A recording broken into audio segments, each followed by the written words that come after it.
You've done everything right. You built a career.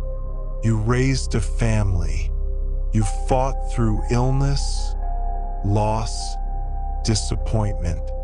You survived. But why does it still feel heavy? Why, with all your experience and strength, does peace still feel so far away? It's not because you're broken. It's because you're still holding on. People who've hurt you. Expectations that life never met. The person you used to be. The things you wish had gone differently. And now, something deep inside you is whispering, let go. But how? 1. The Western illusion. Holding on means strength. In Western culture, we are taught that letting go means weakness. You hold on to your marriage, to your job, to your beliefs, because to release is to lose. You never give up, even when your soul begs you to rest. You push through the pain, because you believe it will eventually reward you. This works for a while, but not forever, because life changes. People leave, bodies age, loved ones die, and no matter how tightly you hold on, it slips through your fingers. The truth is, everything you have ever clung to will one day be gone. This is not a tragedy. It is the nature of life. And in Buddhist teaching, this is the first step to peace. Seeing reality as it is, not as you wish it to be. Point 2. The Buddha's first truth. All suffering begins with clinging. More than 2,500 years ago, the Buddha didn't begin his teaching with worship. He began with a diagnosis. All life has dukkha, he said, suffering, disease, dissatisfaction. And that suffering, he taught, does not come from the world itself. It comes from how we relate to the world. It comes from craving, from attachment, from our desperate desire to make impermanent things permanent. You suffer not because your partner left, but because you wanted them to stay forever. You suffer not because you're aging, but because you want youth to last. You suffer not because someone died, but because you couldn't accept that death is part of life. We suffer not because we feel, but because we cling. Point 3. Letting go is not giving up. It's waking up. Here's where most people misunderstand.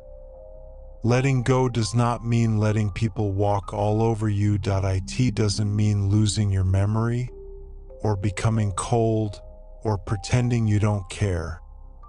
Letting go means this. You stop demanding that life be different from how it is. You stop fighting with reality. You choose presence over control. You can still act, still love, still care deeply.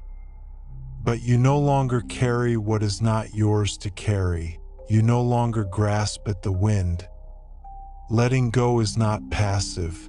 It is the most courageous choice you can make, because it requires facing what is real and letting that be enough. Point 4. What are you holding on to?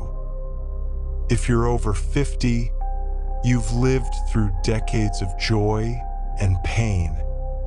And without realizing it, you may be holding on to a failed marriage that still defines your worth, a parent's disapproval that still lives in your heart, regret for not being there when someone needed you, anger towards someone who never apologized, guilt for things you did or didn't, DOA version of yourself you haven't been in 20 years. None of these are small, but none of them need to define you anymore. In Buddhist practice, letting go is a daily act. You don't need to fix your entire life in one decision. You simply start by loosening your grip, you start by asking, is this thought helping me or hurting me? Is this belief keeping me alive or keeping me from living? 5. Practical ways to practice letting go. Buddhism isn't just philosophy. It's practice. It's action. Here are practical, grounded ways to begin letting go in your daily life. 1. Let go of needing to be right. Ask yourself, what do I value more, being right or being free? 2. Let go of replaying the past. Notice how often your mind replays old arguments, decisions, or memories. Then gently say, that moment is over. I choose now. 3. Let go of control.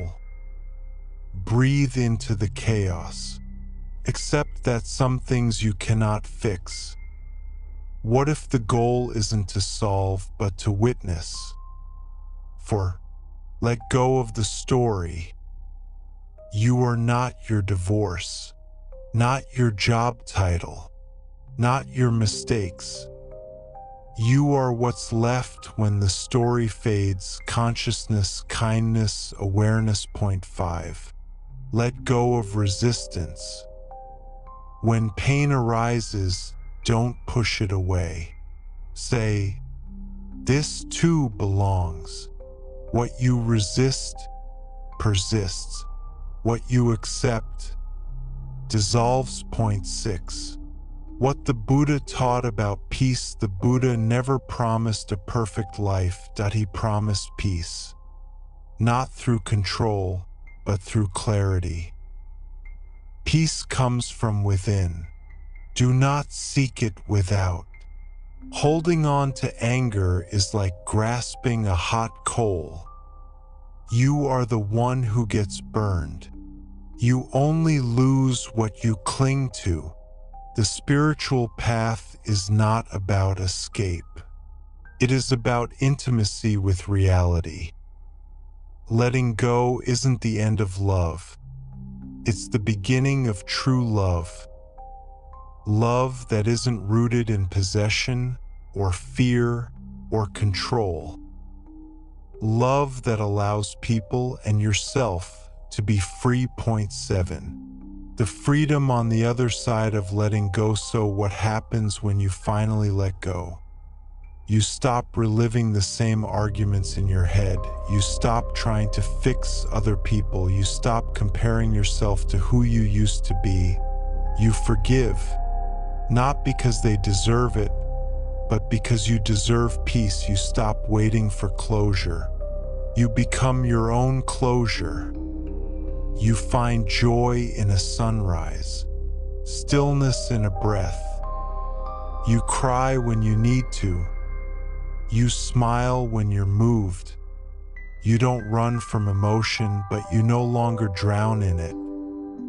This is liberation. This is freedom. This is letting go. 8. A gentle invitation. If you've read this far, there's something inside you that already knows. You're ready. You're ready to put down what you've carried. You're ready to stop the war with life. You're ready to forgive yourself. So begin. Not by doing more, but by doing less. Not by adding anything, but by releasing. Take a deep breath. Place your hand on your heart and whisper gently, I let go. I let go. I let go. I don't need to carry this anymore. I am free. Letting go is not forgetting. It is remembering who you are without the weight. Choose peace. Choose presence. Choose freedom.